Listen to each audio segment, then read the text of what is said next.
Hey everybody, this is Brandon from Sparksmith, and we're going to take a look at a couple of new products we got in today. These are the kind of things that will be plug and play items, so if you're looking for something to do, a little at-home project, something like these would be really good. We're going to see how well these perform compared to the types of products that we're used to using from companies like Morimoto. First thing we're going to look at is these LED bulbs. I don't even know the name of the manufacturer, but they sent us some for free, so we're going to check them out. They look cool. And they have, I believe, a CSP style chip. Like I said, we'll compare them against the Morimoto 2-strokes and see how well they perform. One thing right off the bat I will say is obviously they're pretty compact. They've got an active cooling fan, which is nice for most applications. The only downside is that it adds to the bulk in the back side of it. One thing I do like in particular about these is the base is removable. That is something that the 2-stroke does not feature. It has an adjustable base, but you can't take it off. And when you can take off the collar like this, it makes it a lot easier to install, because you install this first, and I'll demonstrate on this Hella here in just a sec.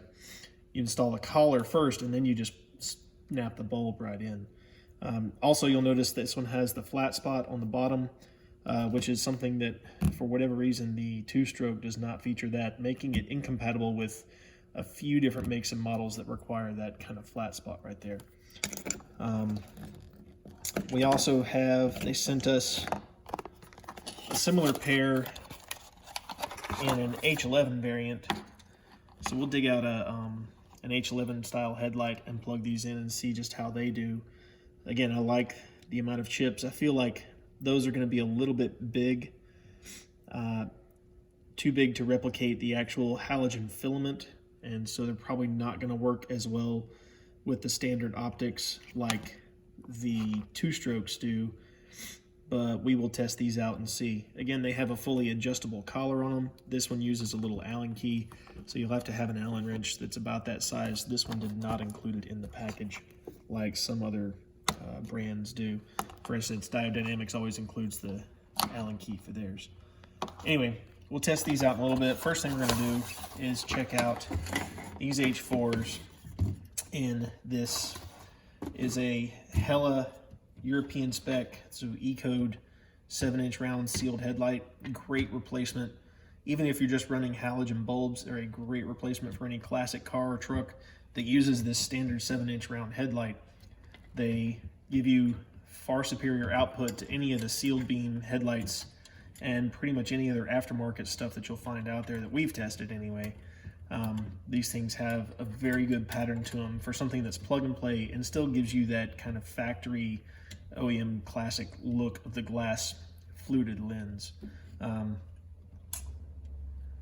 let me grab the 2-stroke and we'll test these out and take a look. Okay, just taking a quick look at what I was talking about with the installation of these. This is your 2-stroke 2.0 LED bulb. These, to us, kind of set the standard, the benchmark for performance of an LED bulb in an incandescent kind of housing. So the H4s, these aren't as bad. I mean, obviously this is a pretty straightforward. You put it in there and you snap the 2 pins on. There have definitely been some applications where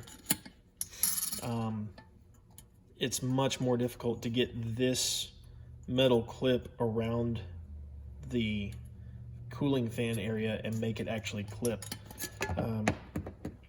And in those kind of applications, that's where something like this removable collar is nice, because then you can just put that on there, clip it in place, and then all you have to do is take the bulb and lock it in. And with this one, you can kind of make some adjustments. But as with any LED bulb, you essentially want to make sure that the blade, this section here, is perfectly vertical inside the housing so that the LEDs fire straight out to the sides. So for reference, like right here is the top tab, so that's the very top of the headlight. What you want is, and like you could take a Sharpie or something and just mark back here so you know what you're after, but you want it to be so that the blade is straight up and down in line with the top of the headlight. Don't use these little alignment tabs because those are not referenced to perfectly vertical or horizontal or anything like that. They're offset. So you want to use the alignment tab from the original H4 bulb. So just one difference I noticed, or like I said, right off the bat, of this brand versus the two-stroke. Obviously, the real value in this is whether or not the output is any good at all. So we'll test the two-stroke first. We'll see what that looks like, and then we'll check out these new bulbs. And if they're any good, we might start carrying them on our website. Okay. All right, we're gonna light up this Morimoto two-stroke first.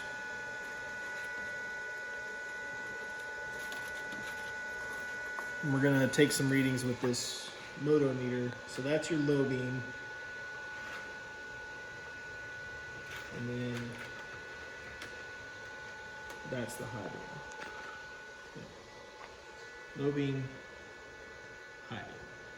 And that, for a halogen reflector style headlight, especially a 7-inch round, that's about the kind of performance you can expect. We'll take some lux readings here in just a sec. We'll throw those up on the screen for you and see what kind of readings we get.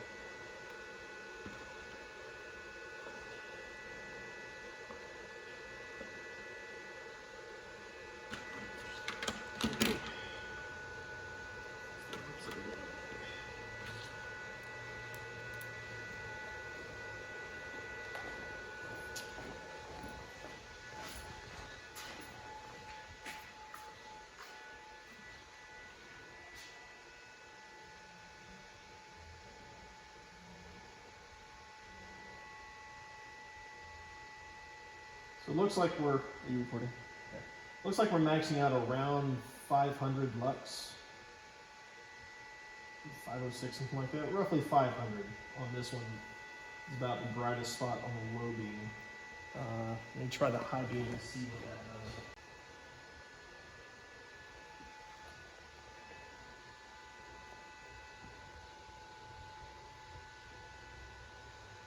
High beam is about the same. You're getting around 500, 520 lux from this meter.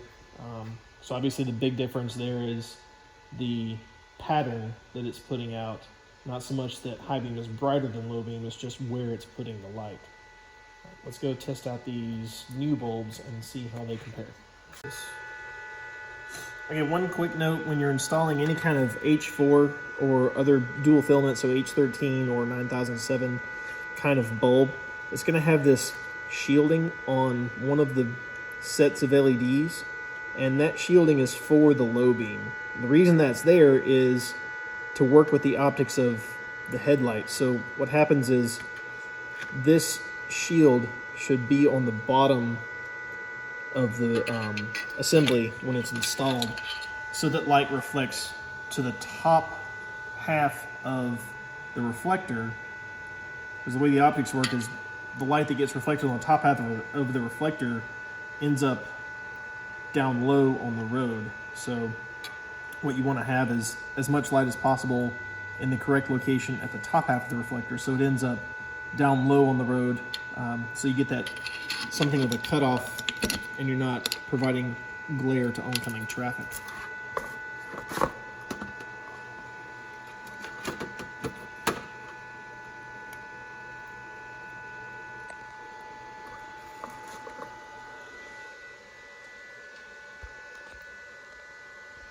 Speaking of glare, you can see with this one, I don't know if the video shows it quite as well, there is definitely some extra light up near the top.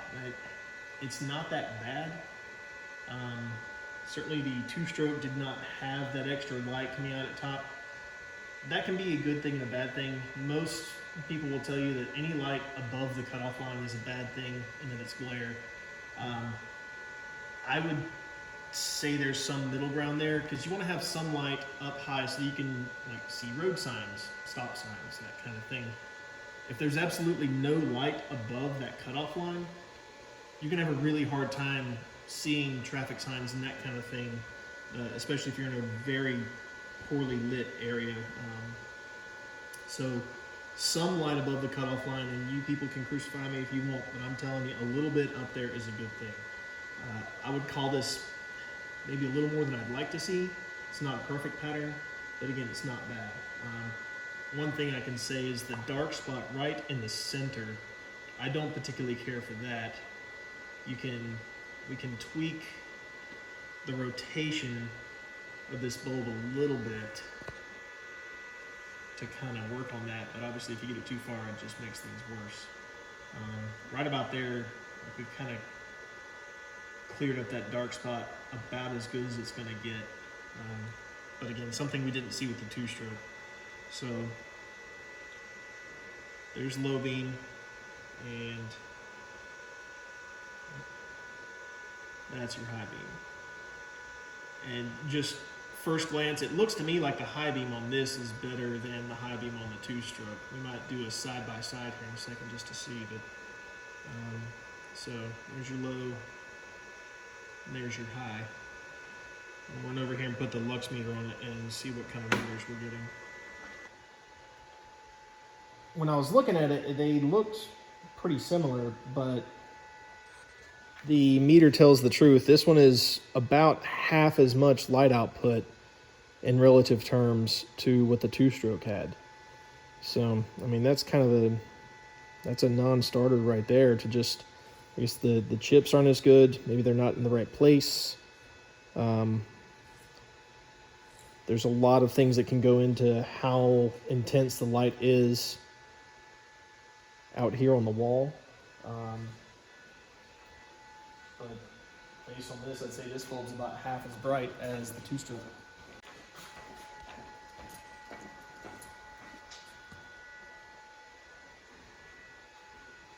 So even on high beam, this one is showing around 400. Okay, we're getting a little higher, getting closer to 500 on the high beam. So it's like I said before, the high beam actually looks like it's performing better on this than it was on the two-stroke. The low beam, however, which is the one you're going to be using the most often in most cases, is almost half what it was on the two-stroke. So it's a decent bulb. I think if you had it at the right price point, it could be a good option for some people, but I would still recommend something like the two-stroke or even the Xenon Depot Extreme LED Pros, which are pretty comparable. Hey everybody, thanks for watching. If you want to check out some more of our videos, be sure to like and subscribe. And check us out on social media to keep up with all the other shenanigans around the shop.